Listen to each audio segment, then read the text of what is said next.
Magandang umaga mga katongit, mga idol. Kape tayo. Dito man tayo sa mga alaga nating kalapate. Ito, pati manok, mga idol, no? Maglilinis na rin tayo rito kasi grabe yung kalat.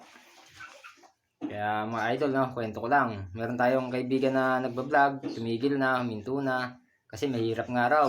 Lalo na kapag bago lang, kagaya natin, no? Nangangapa tayo ng kung paano gagawin, no?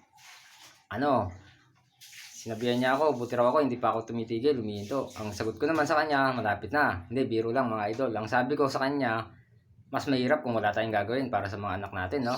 Kaya ayun ang sinagot ko sa kanya, mga idol.